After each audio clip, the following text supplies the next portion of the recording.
this is Eno and welcome to the Dynamic Prepper. Today I'm going to be reviewing the latest addition to the CQC lineup by Emerson Kershaw, and that is the 9K.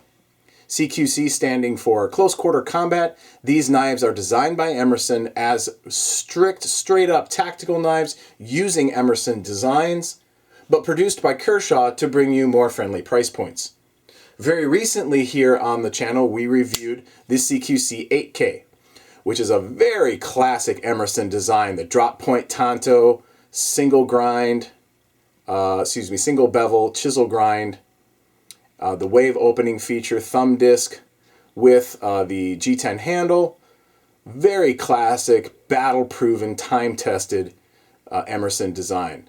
When this was released in 2014 to much fanfare, it has become a very, very popular knife that a lot of people do own. In fact, it won Knife of the Year by a couple of different publications back in 2014. And up until this year, this was the largest of the tactical knives available in the CQC line. Well, that changed here in 2016 with the newest addition to the Emerson-Kershaw partnership, which is the CQC 9K. The biggest difference that you'll see between this knife and all the rest of them in the CQC line is that it is now the largest platform in the CQC knife. A considerably larger knife than the 8K, which was the previous largest knife.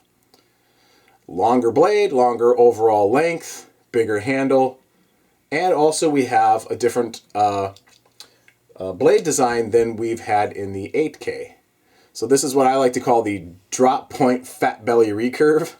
I don't think that's an official name, but that's what I call it.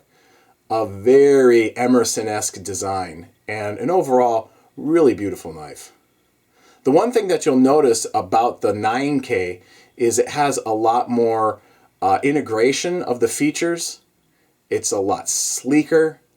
It's not quite as sort of simplistic and sort of in-your-face tactical like the 8K is. It's a little bit more subdued in its design. Part of that comes from the blade design, and also part of that comes from the fact that some of the features of the blade, like the wave opening feature, which allows you this little hook right here, that allows you to immediately deploy the knife when you pull it from your pocket. I'll roll in a clip of how that works. In my opinion, this is one of the most important features being brought from the Emerson design into the Kershaw line, because it allows you immediate deployment of the knife. And when you're talking about a tactical knife, rapid deployment is one of the key features of a tactical knife. So, and being a straight up tactical knife, what you're really working for in this knife is to, when you do pull that knife, it is a self-defense situation and that blade needs to be deployed as soon as possible. And the wave feature helps do that. I will roll in a video of how that works. And the nice thing about this knife, though, is that that wave feature, when fully open, integrates into the handle. The jimping lines up on the back of the blade with the spine of the handle here, and so you get nice integration of the wave feature, so you don't even really notice it. Has the same thumb disc that a lot of Emerson knives come with, and is a very popular design aspect with Emerson knives. Nice controlled opening. Very good fit and finish. It is a frame lock. It has a G10 handle on one side, stainless steel frame with a frame lock. It has a 410 black oxide coating. The steel is 8CR14 MOV. And we'll take a look at the frame lock there real quick. There it is. Nice engagement. Very tight, not loose at all.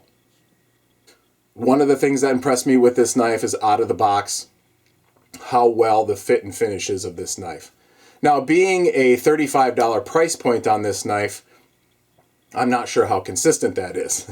Being a $35 knife, the consistency of that quality probably is not up to, obviously, the level of an actual Emerson. But this one out of the box was very nicely set up. Fit, form, and finish has been very nice. Unlike the 8K, which did require a little bit of tweaking out of the box to get it to perform perfectly the way I like it. So this is a larger blade And the sort of flick opening that you do with it does take a little bit of effort. There we go. You saw I missed it the first time.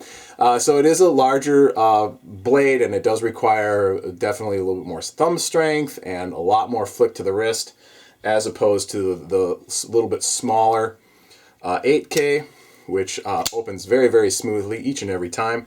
Part of that has to do too with the fact that there's just a lot more blade in front of the thumb disc.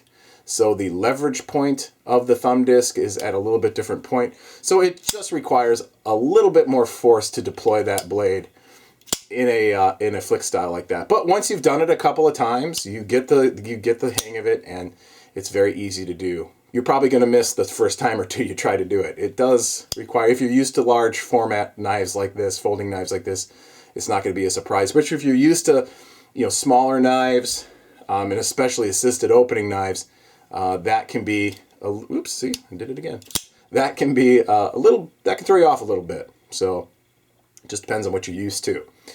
And also the same thing is true with the wave opening feature. Again, every knife in the CQC line is a little bit different. Every pair of pants you wear is a little bit different. Kind of getting into the habit of deploying it and getting it to catch every time takes a little bit of getting used to. So it is something you definitely want to practice with. I always go by the 21-21 rule. You do something 21 times a day for 21 days, and it becomes a habit. You build that muscle memory. And when it comes to deploying a tactical knife, pulling a firearm, those kinds of things, that's the minimum you want to be practicing deployment of a weapon to build that muscle memory. So being able to pull it out of the box and do it for the first time, sure, it proves how cool you are, but that certainly doesn't mean that you've built up the exact muscle memory ingrained in your body to be able to pull that under pressure, under stress, having just been punched in the face, or with somebody right on top of you. Trust me, all that goes right out the window. After that, it's the 21-21 rule that will save your life. So make sure you get on that. So there you go. That is the CQC 9K. A knife like this definitely fills a tactical a role in your EDC, alongside of things like a tactical pen, pepper spray, a CCW. This would be considered a concealed weapon, in my opinion, something that can be deployed rapidly as a backup to a weapon system, and certainly is something that needs to be practiced with routinely and considered to be a weapon, not a day-to-day tool. So that is the point of an Emerson knife, in my opinion, and all these features coming out, especially the wave deployment, are really tactically oriented, and that's really the role that I believe that this knife fills, and the reason why I got it. And I'm excited to start carrying it, and I've been really happy with the 8K over the last couple of weeks, and really excited to start carrying the 9K. Beautiful, beautiful fit and finish. Overall, very sleek knife. I really like that recurve design on the blade. Really looking forward to getting this, and fits in the hand just really, really nice. You just can't argue with that. And at $35, in my opinion, these knives are almost no-brainers. This one is under $30. Emerson features at these price points, it's just crazy what Emerson and Kershaw are giving you at these price points now. I can understand why this knife made Knife of the Year in 2014. I'm not saying this is going to make Knife of the Year in 2016, but definitely would be a strong contender in my opinion. And overall, an excellent, excellent knife. There you go. The Emerson Kershaw CQC 9K. Take it easy, everybody.